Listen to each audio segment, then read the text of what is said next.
There you go. It's recording now. Over to you, Elaine.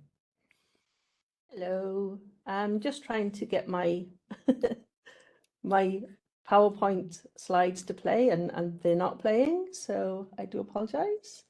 I just have to do it this Hi, way. everybody. So I hope you can see this. Yes, I do apologize. So today we're going to be talking about ARP, and this is something that we've touched on briefly if you've watched any of the previous videos. It's just a way that computers can communicate with each other and basically figure out who they're actually speaking to on a network.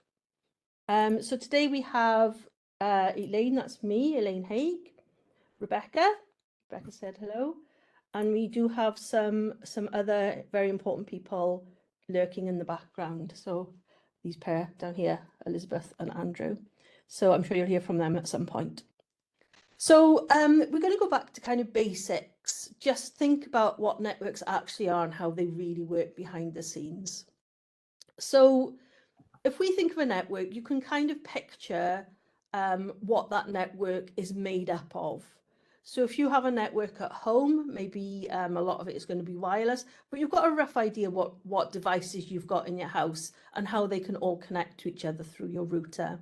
You can use Packet Tracer to lay out what a network would look like. So you can see the big picture, you can see how everything's connected. And even if you're just using a network, you might be in a room, a classroom or something, you've got a rough idea that there are all these computers, they're all on a network. You might be able to see wires connected to the computer and to a little socket in the wall, or you might be able to connect to Wi-Fi and actually find out where the wireless access point is. So you can kind of see the network. That's a little bit different to how computers see it. So how does a computer see the network? Well, it doesn't. It's got no concept whatsoever of other devices on the network. Computers are quite lonely little things. They're not, because they don't have feelings. They have no concept. They are literally a machine. But even though we talk about computers communicating with each other, that's not how computers see it. So all a computer can do is it can have data input into it, so it can receive data. It can actually make up some new data sometimes by processing the data that it's already got, and then it can output data. So it is just a little isolated box, and it just processes whatever data it's got at the time. But it can receive data and it can send data. But it's got no real concept of where that data is coming from and where the data is going to. It doesn't know that it's sending data to a server that might be based in London, for example. It doesn't need to know that. So how does it do it? Well, it does it with data. So when a computer receives a message, it doesn't just get the message itself. It also gets information about that data. It will get other bits of data, other binary bits that tell it things like an identification number of the device that it's come from. And when it sends data, it will have to add little extra bits of information to the original data to show those devices where that data needs to go to. So that's not as complicated as it seems. Yeah, we've talked about this. It does that all the time. So even if you think of input devices, so there are other ways that data can get into a computer. So for example, keyboard, mouse, microphone, camera, all those basic kind of input devices, and the same with output devices. When it gets those messages, it also needs to know what input device that data has come from, because the binary data itself might be the same. If you type a letter on a keyboard, then what the computer actually gets is a number, a binary number. But because it's come from a keyboard, and because you've got maybe Microsoft Word or a text file open, it knows that that number represents a letter that you want to see on screen. But in a different context, if the data had come from, say, a camera, that exact same bit stream might be a tiny little bit of an image. So it needs to know all this information, where the data's come from, what input device, what program is being used by that data. Some, some bits of data might be just information, or it might actually be an instruction to the computer. It might be part of a program. So all that extra information needs to be packaged up with the data itself. If the data comes from a network interface card, it's a little bit different to data that comes through a keyboard or a mouse. Because if you've got a keyboard attached to a computer and you type something on it, then that data has come from that keyboard. But if you get data coming into a computer through a network interface card, which is how it connects to other devices on a network, then that data could have been produced by any device in the world. There are millions and millions of devices, so it could have come from anywhere. So it needs even more information when data comes in through a network interface card, when it comes from another device on the network. It needs to know what device it's come from and also what network it's come from. Is it the same network? Is it a different network? Because the computer might process things a little bit differently. If it's come from a completely different network, it will go through different steps. How does it do it? Well, it uses a thing called protocols.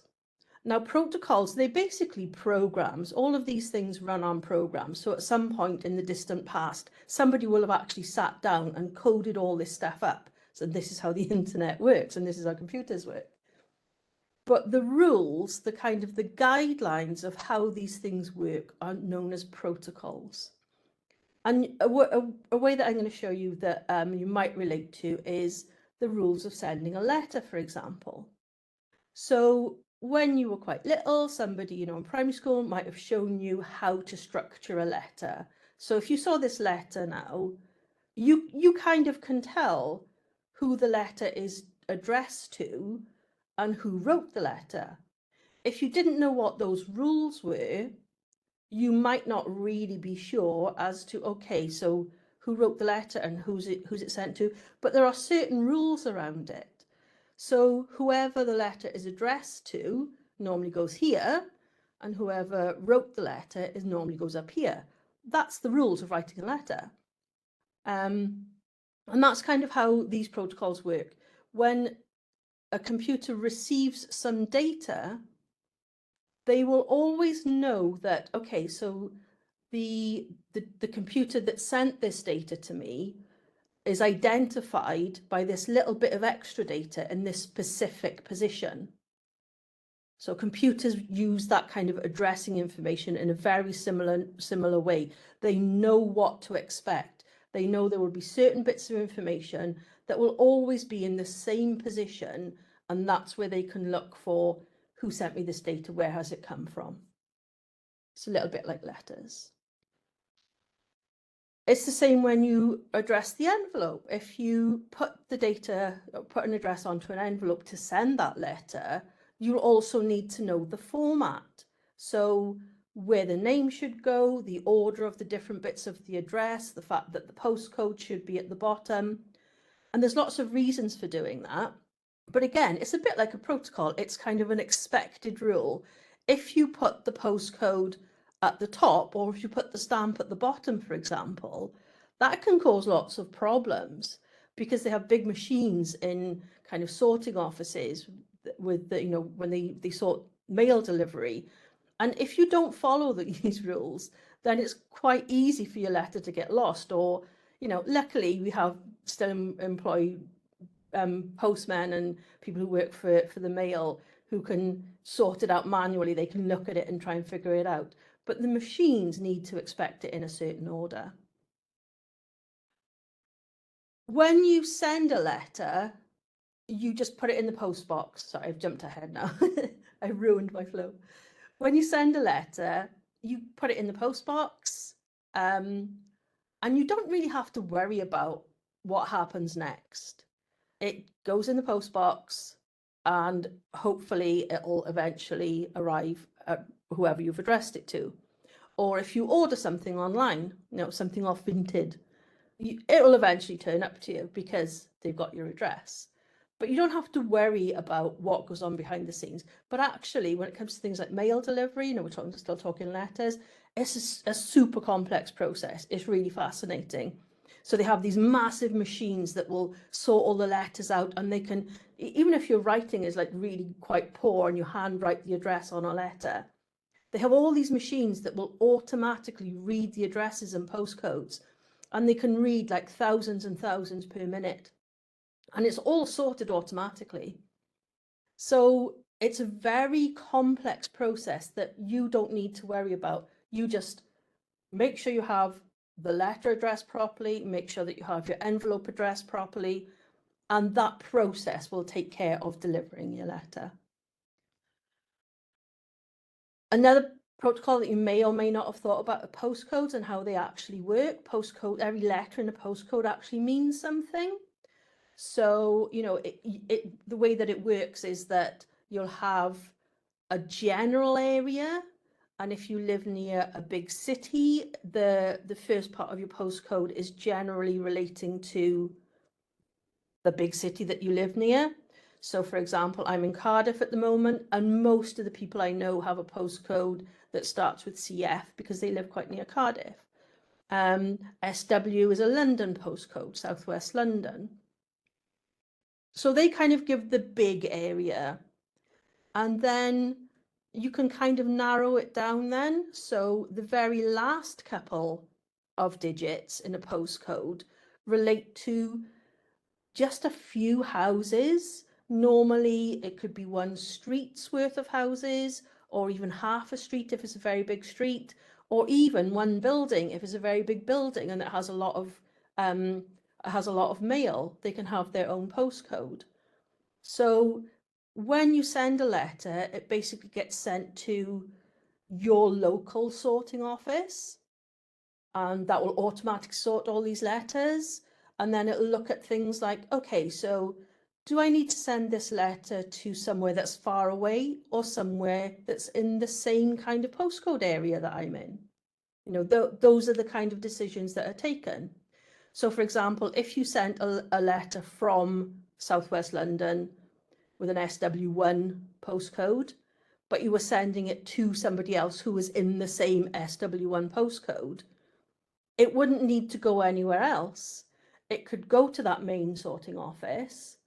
They would look at the postcode and they would say, okay, so it's coming from this street, but it just needs to go to that street over there. So it would just send it then directly to that street. They would sort it into any other letters that are destined for that street. And actually, these machines are so clever, they can even sort it in what we call mail sort order. So I don't know if you've ever seen kind of like loads of rubber bands on the street. I don't know if that's a thing anymore, but it definitely used to be. They would actually put all the letters in the same order that a postman would walk. It's called walk sort.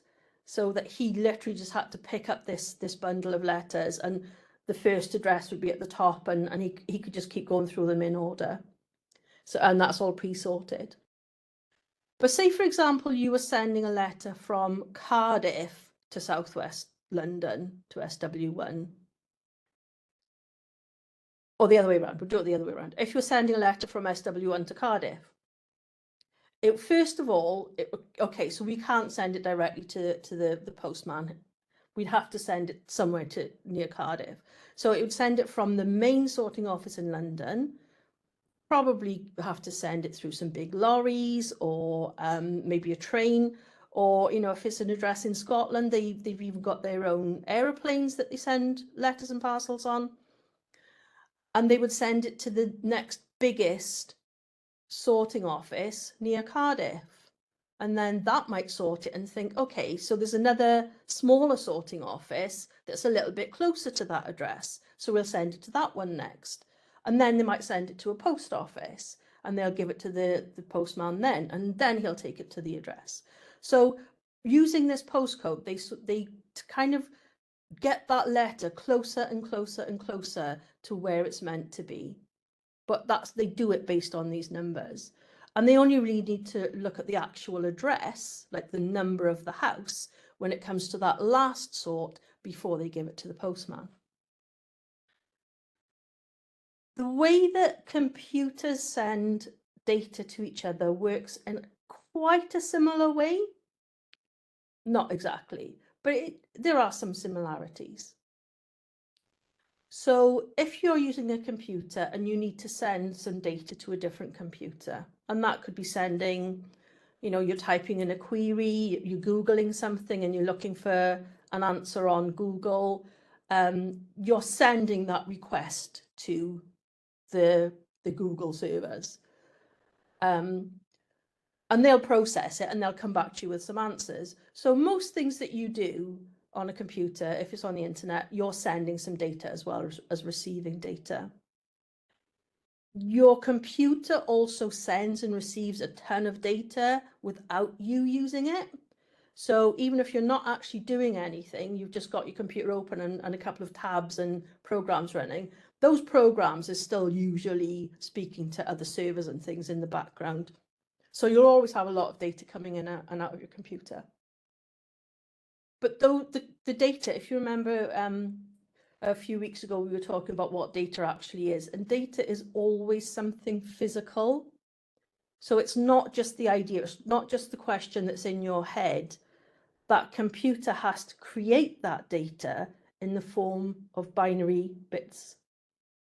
And it has to send the data as something physical, so electricity across a wire or radio waves across a wireless network. Is always something physical. So it actually has to physically travel from your device to the server that your device is speaking to. So when it creates that data, when it sets it up ready to be sent, it has to address it, the same as you would address a letter and put an address on the envelope.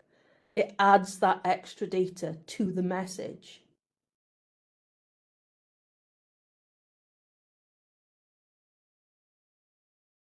But this is where it comes to a bit like sending a letter.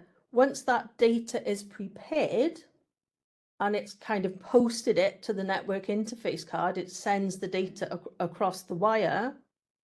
It doesn't care, it doesn't know anything about it then, its job is done. So this is what I mean by a computer's on its own. It has the data, it knows what it needs to do with it because the instructions, the programs tell it what to do next. And if it's going to send data across a network, it has to add this extra information. What is the address of the device that I'm going to send the data to? And it will add that to the data stream in a specific position, just like you have a letter and you put the address on a certain place. It will add the destination computer address, so the address of the device it's sending it to, it will add it in a specific place. And then any other device that sees that data knows who that data is for. And if it's something like a switch or a router, it can use that address to forward it, a bit like going through these different sorting offices. And if it's the actual address, then that device can have that data and think, oh, great, that's for me. That's addressed to me. I'll read that data. Nobody else is supposed to read it, but they sometimes do. Anybody got anything to add?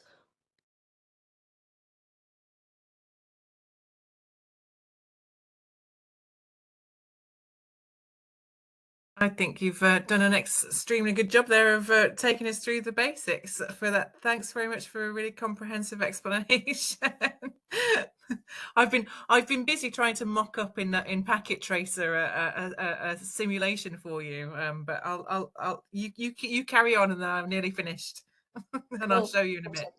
Does it look something like this? It does look a little bit like that, but almost the same. Exactly. And I think what Elaine's very, very distinctly sort of describing to you, you'll start to learn or establish as IP addresses exactly as opposed to MAC addresses, which switches and routers use as data gets transferred throughout networks. So as is being hinted at here, if what we're going to discover is what an ARP request will effectively do is if the device ends up being on the same network, then the individual device will be able to reply to that ARP request. And what an ARP request is really saying, it's an address resolution protocol. It's saying, who has this IP address? I need to reach this IP address, which is a layer 3 logical address, which has been given to it by either something called DHCP, which will have dynamically given each computer an IP address, or it could have been statically configured by the network administration team or the infrastructure team, and actually given it and you might know these numbers. They're numbers in your own home that are like 192.168 something something.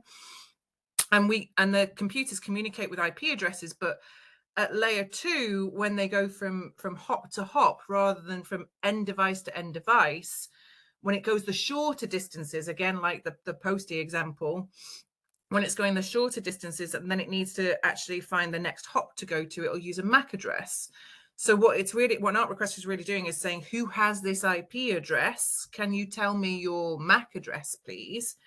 And if it's on the same network, then it will be replying to it and saying, here I am, and this is my MAC address.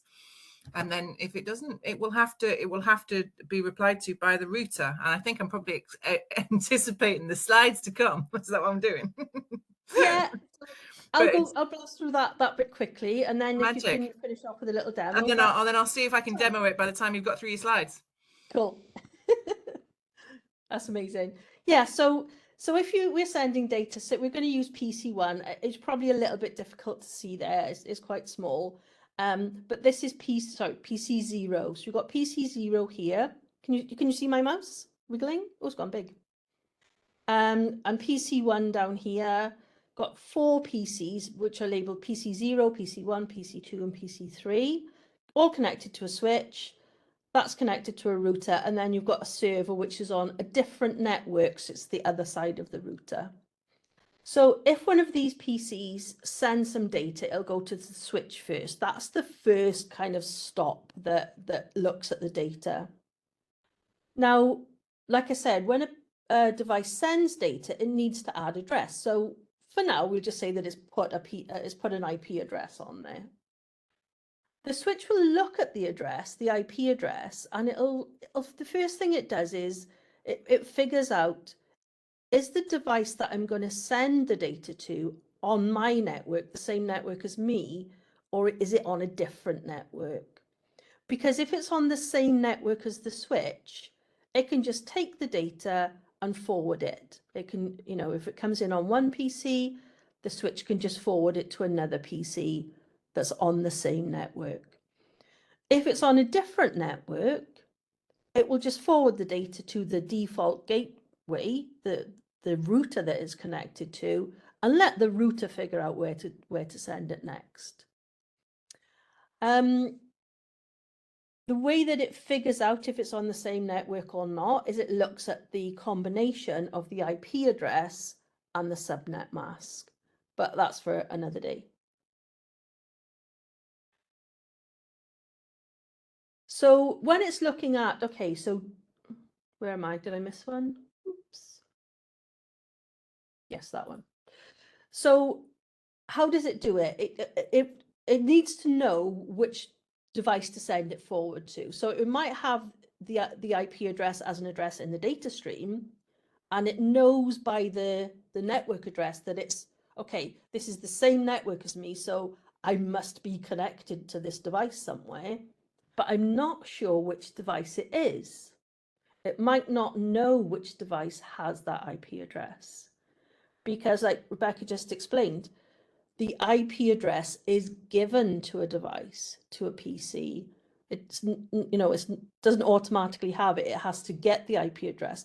And those IP addresses can change as well. So the switch isn't going to have a clue which of these PCs have that IP address.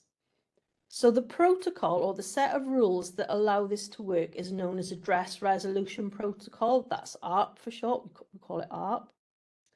And every device always has two addresses. It has the MAC address, which doesn't change. It's a bit like a serial number or some, a VIN number on a car. It's like, you can imagine it's stamped onto that machine. It doesn't really change. It can do, but for these purposes, it doesn't change.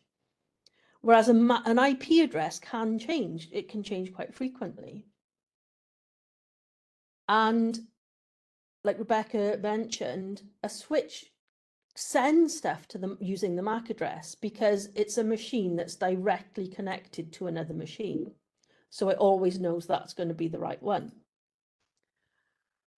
A switch also has a number of what we call ports, switch ports, and they're basically the things that the wires will plug into. So if you have a switch that has 4 PCs connected, the wires from those PCs, the Ethernet cables, are going to be connected and plugged into a specific port on that switch. And those ports are numbered. So remember we talked about a device needs to know what input, what input device that data has come from. Well, if some data comes along one wire that's connected to, say, switch port 1, and on Packet Tracer, you'll see that those labeled as something like FA0/1, FA0/2. They are the different port numbers for the switch. So the switch knows that that port has a wire in it and that there's a device on the other side of that wire, and it knows the number of that port. So the first thing that the ARP protocol does is it helps the switch to figure out what is the IP address and what is the MAC address of that device as it's connected to that particular port on the switch. So it matches them up. Yeah, that's just what I said. So the way it does it is, say, for example, we have this PC, which has an IP address of 192.168.1.10, and it sends a message to PC1, which is 192.168.1.11. When the data gets to the switch says, okay, I've got a message for 192.168.1.11, but I don't know what device that is. I know it must be here somewhere because it's on my network, so I am connected to it, but I don't know which of my ports that PC is connected to. So it sends out a message to everything that it's connected to, a broadcast message. And it just says, who has this IP address? Who has 192.168.1.11? So a broadcast message goes from the switch to all of the devices that it's connected to, apart from the one that sent it the original message. And then, if that device does exist on that network and it receives that message, it will say, oh, I recognize that IP address. That's my IP address. I'll reply.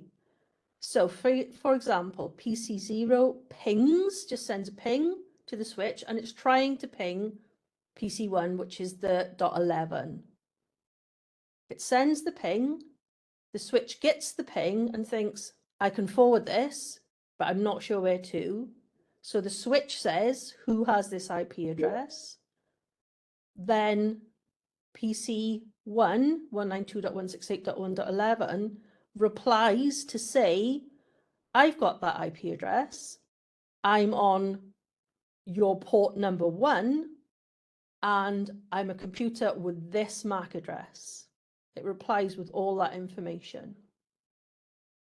So now the switch can make a note of that. It can say, okay, so now I know which PC is connected to my port 1, and it will add a record to say, on port 1, I have a device with this MAC address. The MAC address.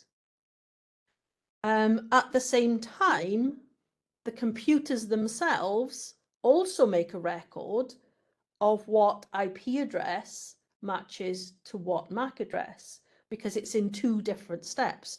The switch needs to know which MAC address is connected to which port number, and the PC uses addresses. So, you know, if you imagine when you write an address, you have house number, street name, and postcode. Well, you know, your PC also adds two different addresses if it can to the data. It will use the IP address and it will use the MAC address. The IP address is especially needed for if it's sending data to a different network, so across a router. I'm just going to quickly show you something else. You can actually see what this data looks like. So this is from a bit of software called Wireshark. That is free software, which if you have your own PC and you're given permission to do it, you can download this and examine some of this stuff. It's packet capture software, and that means it actually looks at it. It takes a copy of all the data that comes in and out of your network, and you can look at it, you can examine it. So this is an example of a request, an ARP request, and it actually shows you in there, if you can see it, who has this IP address, who has 10.0.0.11, tell me. So that's whoever is asking for it. And it will actually, you know, the data will actually get a little reply as well. And you can see in the data, in this is what the data looks like. It's in hex form, not in binary form. So remember, hex is just shorter, so it's easier for us to read. This will have the message, but it'll also have the other data like the sender MAC address, which you can probably spot that down there somewhere. You can kind of match it up. It starts there. So the MAC address is 001D, it's 001D. So that's in the data stream. It's also got the sender IP address, which again, you can probably spot that in there. And then it's got the target or the destination MAC address, which here is 0 because at this point it doesn't know what that is. And it's got the target or destination IP address. So that just shows you that the kind of additional information that any computer has to add to data to address it to another computer.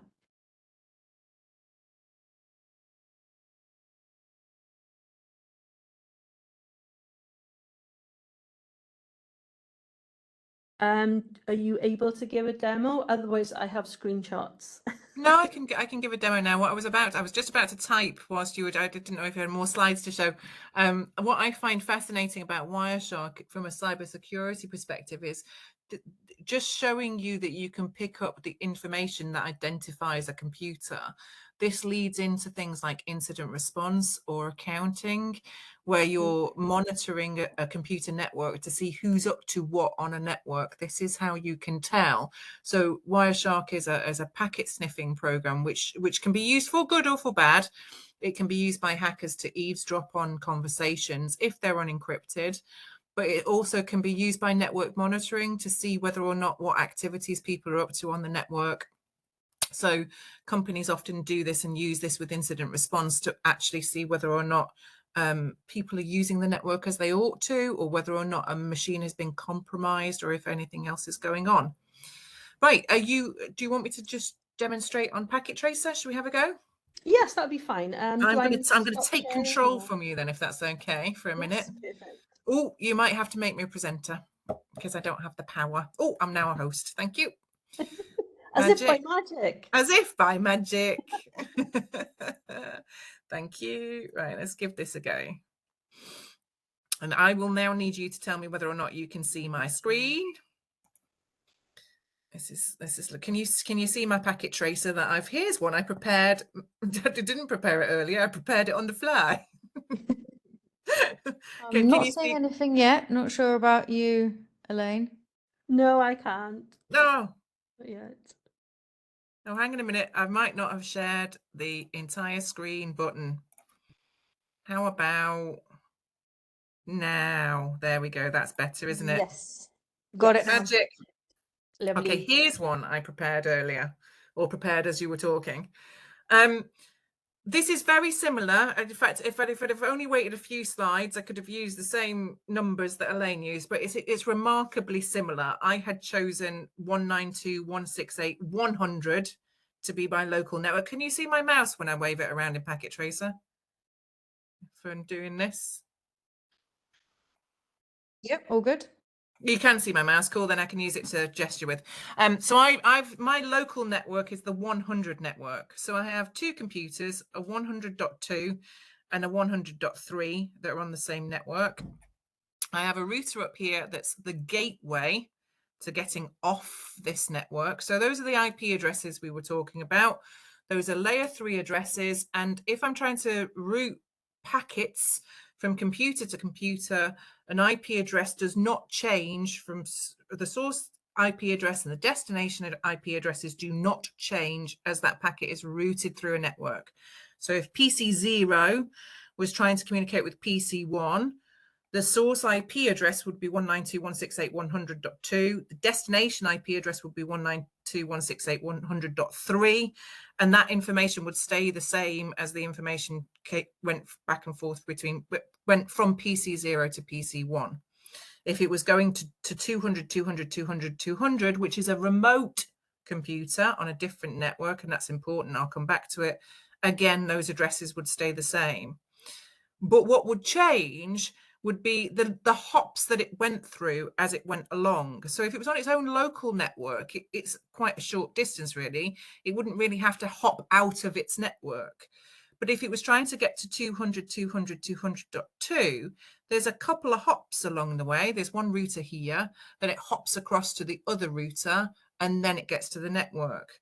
So at layer 2, the MAC addresses get addressed from source MAC address to the next hop that's going along, this one here in this case. And then when it was going from here to here, from between router 0 and router 1, it would change the MAC address from this MAC address for the source to, I haven't written down the MAC address for that router over there, but we can find it out on our router. If you're in Packet Tracer, you can have a look, and you can have a look at it on the interface. So if I look that's plugged into FA00, I can see the MAC address of that router there. So that router's MAC address is 00A, and it would something, and it would wrap that information up to send it to there. Now, let's just come back a little bit and remind you about what Elaine's just very, very beautifully explained. So we've got a couple of PCs down here, and we've got a switch in the picture. I'll stop hovering my mouse over the devices so it stops giving you the So there's two things. On the PC itself, each PC has what's called an ARP table. So if I show you, let me just hide that so that you can see the bottom of my screen. In fact, no, I don't want to dock it. Actually, it's fine. If I do something called ARP -A to show me all the ARP entries, at the moment, this computer doesn't know about anybody else on anybody else's networks. Okay, it's got no entries whatsoever. And the switch is in a similar situation. If I do show, I can never remember, it's got IP before it. It's MAC address table. Is that right? Nope. It's got no IP in it. There you go. If I do show MAC address table, it tells me what the switch knows about. So currently at the moment, the switch does know about one device. The switch knows that it's got plugged into port gigabit 01, it has this MAC address. So it's already communicated with one device and added it to its table. So it's added this which actually happens to be router 0's MAC address. So he's already learned, this switch has learned that router is connected to it on gigabit 01. Now, if I ping this other computer, if I ping from PC0 to PC1, I'm just going to straight ping to begin with, what will happen is, oops, sorry, I'm on he's 100.2, the other one is 100.3. So if I do that ping, what will happen is that computer, if I do an ARP -A again now, that computer has now learned that 192.168.100.3 had the following MAC address. Oops. He's learned that he had MAC address 030 A3 A8. And indeed, that is the MAC address of that PC. And I can see that if I really wanted to, by doing an ipconfig/all tells me what the physical address of the MAC address of that computer is burned onto the NIC card of that machine. And what's really happened is when I did that process, when I pinged, what happened was PC0 tried to connect with 192.168.100.3, didn't have a record for where 100.3 was in its ARP entry tables because it was empty before, so it didn't find it. So what it did was it sent out an ARP request and said, who has 192.168.100.3? And PC1 replied and came back and said, that's me. And if you're looking for me, this is my physical address. So the computer added it to its ARP address table. Now I can show you that process. If I blank the table and then do it again, I can show you that process actually happening. But just to also show you what's happened on the switch now, the switch has now also learned about 2 more MAC addresses. It's learned 2 new MAC addresses because whilst that communication was happening, the switch actually said, oh, okay, whilst I'm communicating between you two, I'm going to write down, well, not write down, but I'm going to put into my memory the MAC addresses that you have and which port they're connected on. So can you see how the switch has said on FA02, which is over here, I have 030 A3 A8, which is PC1's MAC address. And on FA01, I have 0C CFEE 733B. And so they've communicated with one another. Right, let's be sneaky. And what we'll do is, did I do it earlier? No, I didn't. If I clear the MAC address table, give me a minute when I remember where all the minus signs in. I'm just going to clear that for the, so look, it's blank again now. The switch is back to baby switch. It doesn't know where anything is. And if I do ARP -D, that deletes my ARP table as well. So look, nothing, doesn't know again. In Packet Tracer, it has this simulation mode, and I'm just going to flick this simulation mode on, and I'm just going to check that I'm only looking for ARP requests and ping requests. Why does that feel like it's already doing something? Let's get rid of it all. Now I'll fast forward through whatever it's doing, and then we'll start again. Although that might mess up my right, let's clear the events list and start again. If I now say I want to ping from PC0 to PC1, although I now have a sneaky suspicion that its switch has now just added things to its table on me, we will see. What should happen is when it goes up to the switch, can you see how it sent out an ARP request? So that switch is going to say, who's got that IP address? And then the router's not going to reply, but PC1 will reply. Watch that little green envelope. It's going to come back. Ignore the yellow one on the other side. It's doing its own thing. But that green envelope's going to come back. The switch is going to say, oh, okay, PC1, you've got that. You've got 192.168.100.3, have you? I will forward that information back to PC0. And it comes back to PC0. And then they've all updated themselves with their address tables. And then what happens is now PC0 can now start to do the pings. Let me just move that over a little bit so you can now see him pinging the computer several times. What's really nice about Packet Tracer as well is I can actually have a look. You know what we were looking at in what Elaine showed you in Wireshark. Let me I'll take this one here. Which direction is that going in? But that effectively shows you that shows you the same kind of information that Wireshark showed you. So actually I've done it the wrong way around, but never mind. This is it coming back. This is the reply coming back, the ARP reply coming back from PC1. So coming back from 0030 on 192.168.100.3 coming back to computer 0 to tell it what its MAC address is. Earlier on, if I'd have looked a little bit earlier, let's have a look at this one up here. There wouldn't have been, see how that's an FFFFFFFFF. That's because it's a broadcast, because it had to be a broadcast at that point. It's coming from PC 0, who is on 192.168.100.2.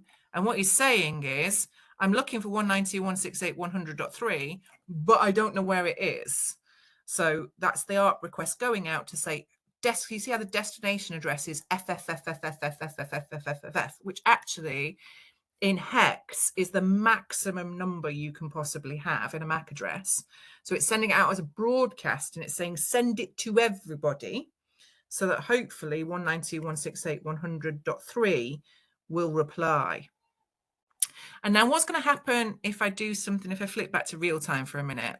So that's kind of explained the local scenario, what happens in a local network, and it's fairly straightforward. The ARP request comes out, the ARP request comes back, PC 0 updates its ARP table, so it should have an entry now for 100.3. There it is again. It knows where it is now. If I try to ping something or connect to a computer that's not on its network, so if I try and ping this 200.200.200.2, what will happen is something called proxy ARP. Because 200.200.200.2 is not on the same network as PC 0, and PC 0 can't possibly start trying to learn the MAC address of every single computer out there in the world. That would be ridiculous. It would run out of memory. What will happen is, when it sends out that ARP request for 200.200.200.2, and nobody really replies on the network, what will actually happen is this router here will reply and say to the computer, if you're after 200.200.200.2, you send that to me. So let's watch that actually happen here in simulation mode again. This time I'm going to make a packet that's going to go from PC 0. If I can scroll across a little bit, going to PC 2. What colour is that going to be? I think it's made it pink for me. Let's have a look what's going to happen. There's a few other packets still knocking around that I think are, but what should happen now, I'm waiting for my little pink one. I should have cleared them all. That little pink one's going up. I think it's going to go everywhere. Oh, actually, that might be the reply coming back from that one. Oh, that's it going back again. Let's see if I can reset it. Anyway, I can show you that in a different way anyway. But then it goes over to PC 2. Let's follow the pink one now. And then it's going to reply and come back. We've got to the ICMP part. Should we reset my simulation all the way back to the back? I need to be able to get rid of them all, don't I? So let's just see what happens then. So what's happening? Oh, actually, let's just do one more, because what I wanted to show you. Let me clear my table again, because what I really wanted to show you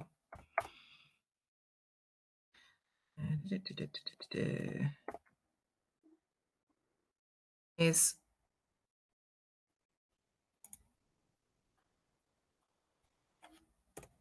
I think he's already still doing it, actually. Where are you going? What I wanted to show you is that I think, is this still trying to reach it? No, he's still trying to do his 100.2 one. Let's do the ping from, let's do another one. We've now got too many multiple pings going on. Go into over there. Let's set that one off, because all I really wanted to show you at the very beginning was that's going to go over there to multiple people. Sorry, we've got lots of envelopes going on.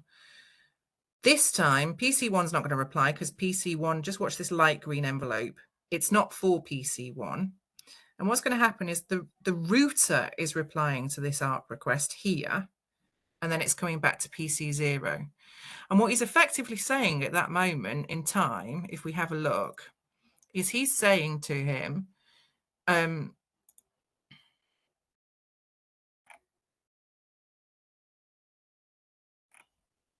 still looking for 192.168.100.2. But effectively what he would be saying is, if you want to go off the network, you continue to send that to me. I think we've got too many packets going on. And then it's going across with the little, watch the little blue one. The little blue one's going all the way across now. But what I wanted you to be aware of is that first message when it goes over, which I think is that one. If you have a look at the, oops, sorry, I didn't mean to do that.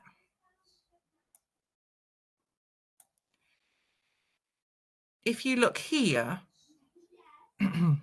the source address is 00C, 00C,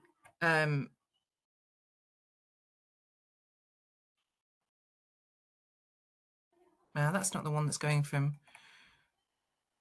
that's going from 192.168.100.2, and then it's going to 200.200.200.2. But if you look in the destination address here, can you see how it's not going to the MAC address of 200.200.2? It's going to the MAC address of 060 0060 5C 34 AB ABO. One, sorry, the one's obscured. So it's going to what's called proxy ARP. It's sending or forwarding that MAC address, that frame, onto the MAC address of the router or the gateway of the router, and that's how it's then getting off the network. And if we flick it back to real time, then what's happening effectively is that computer is being able to ping to 200.200.200.2, and the reply is coming back, and it's basically going via this router here. So when there's a couple of bits of information in there, if it can't find the if a PC is off the network, it's not on the same network as the computer that it originates on, then what actually happens is something called proxy ARP. This router here will reply to the computer, and it will say, you send it to my MAC address, send it to me, and I will send it on. So that's how ARP requests work when it's off the network. And then the other thing that's happening here is if that default gateway was wrong, or the other thing to be aware of is that default gateway, it has to know where that is in order to communicate with devices off a network. If a computer had the wrong default gateway, it wouldn't be able to do that piece of information. So it wouldn't be able to do that communication. And that's a separate but related topic.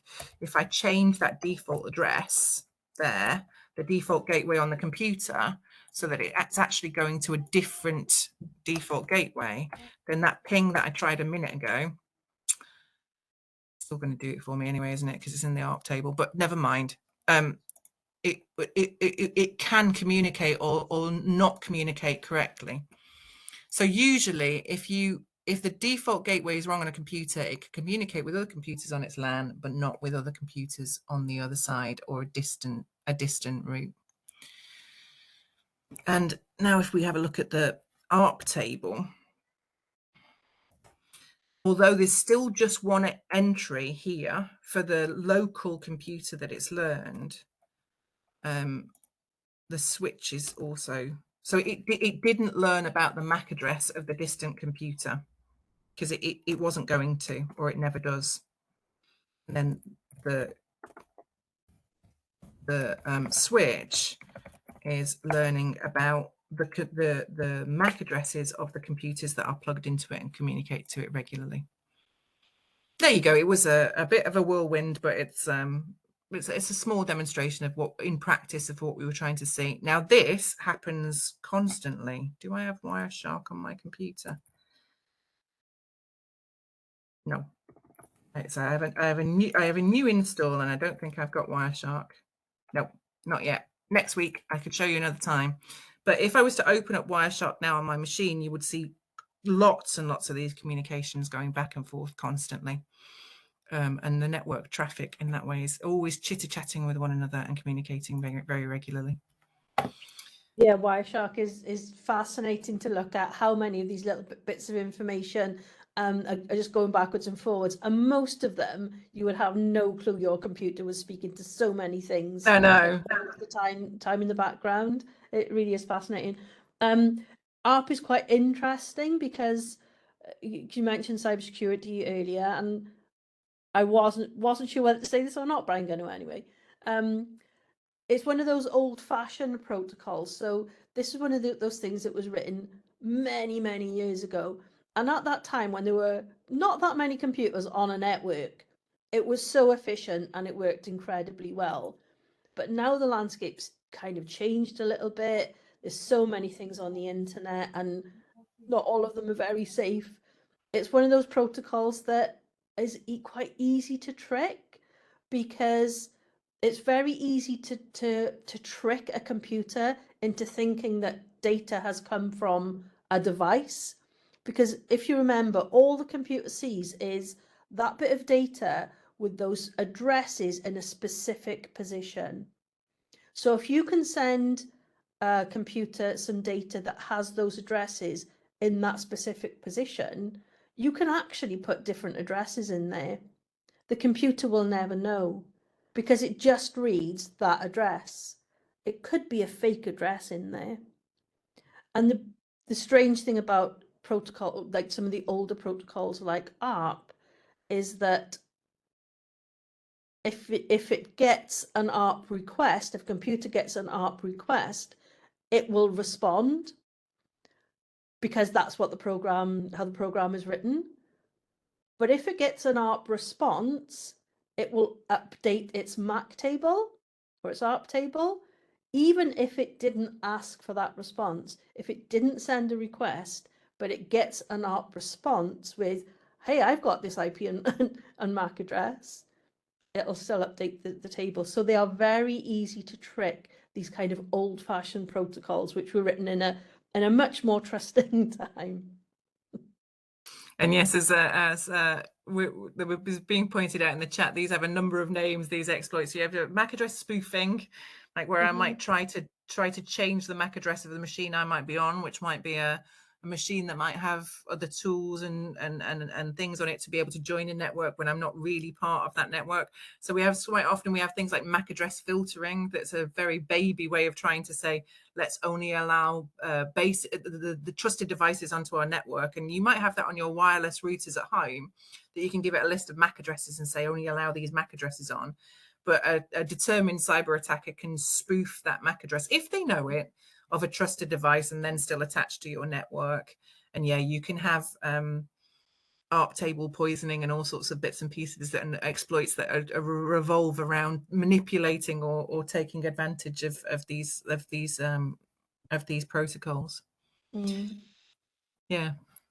And yes, it is a man-in-the-middle attack. A man-in-the-middle attack is where somebody would intervene and put a computer in between, or it doesn't necessarily have to be a computer, but something in between, usually to a source and a destination within a network. So quite commonly, say for example, my packet sniffing program, if I go and place it in the middle, and sometimes what you can do is you can say, if you want to send some information to the router, send it to me. I'm the router, and I'll pretend to be that router gateway. And then people start sending, other machines in the network start sending their packets and their data through me. And if I'm being clever about it, what I can do is record all that and start packet sniffing it and do a man-in-the-middle attack, or an eavesdropping attack in the middle. And then if I'm clever and I then forward that data on and get the reply back, and then forward the reply back to the computers that were expecting it, then they're none the wiser that there's actually somebody sitting in the middle, like a man in the middle, listening to everything that they're doing. Which, when we talk about having Wi-Fi networks and stuff, when you take your computer down to the Costa coffee shop and you're on an open access Wi-Fi network, which is why it's super important, because it's fairly easy to run that kind of attack in an open Wi-Fi environment, that actually if you use a VPN or a virtual private network, that at least your traffic is encrypted. So even if somebody is packet sniffing or doing a man in the middle or an eavesdropping attack, then actually, to be honest, it's a bit of a waste of time for them, because it would take too long for them to be able to unencrypt your data. So they'll just look at whoever's next to you who's doing something instead. Yeah, that's a really important point. So with Wireshark, if you capture packets, unless it's encrypted, you can actually see the data that was sent as well. So if you capture a packet where somebody's maybe logging on to something and they've typed their password in, unless that data is encrypted, you'll be able to read their password. And that's especially important. You mentioned Wi-Fi, because it's a little bit different if you're on a wired network than if you're on a wireless network, because if you're on a wired network, you have to have a physical wire from your device to something else on that network. If you're on wireless, it doesn't work in quite the same way. Basically, all the messages are just sent out into the air. It works like broadcast messages. It goes to all the devices. It's just that the devices will only read a message that's addressed to them. But you can intercept that traffic, that data much more easily because it's just in the air. As Yeah, if you have a receiver, you can receive it.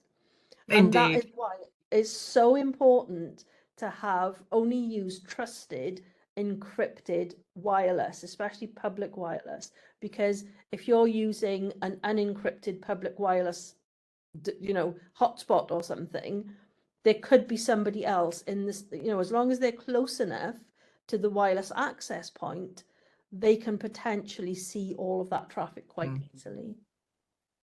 We're being pointed out for time, but we've started stumbling on things that we're passionate about, so that's where we've got to. And yeah, you're talking now. Elaine's now pointing out what's called a blurred network edge. So there used to be the old sort of thing where you used to drive up your little van to the outside of somebody's house or building to be able to get to the Wi-Fi network from the outside, because you can be within range. Yeah, war driving, exactly. So I mean, just on one last note before we finish, packet snipping of any nature is completely illegal if you do not have consent from an organization to do anything. Access to any networks where you are not allowed to access those networks is illegal under Criminal Misuse Act unless you have permission to do so. But you do have permission to hack your own networks. You can give permission to yourself.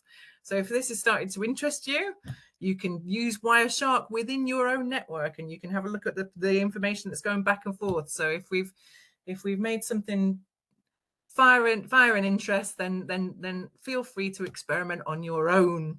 You can give consent to yourself. Yeah, I mean, if you download it, if it is your own PC that you actually own, so always double check that as a first point. But if it's your own device and you install Wireshark, then you're really just seeing data that's coming in and out of your own computer.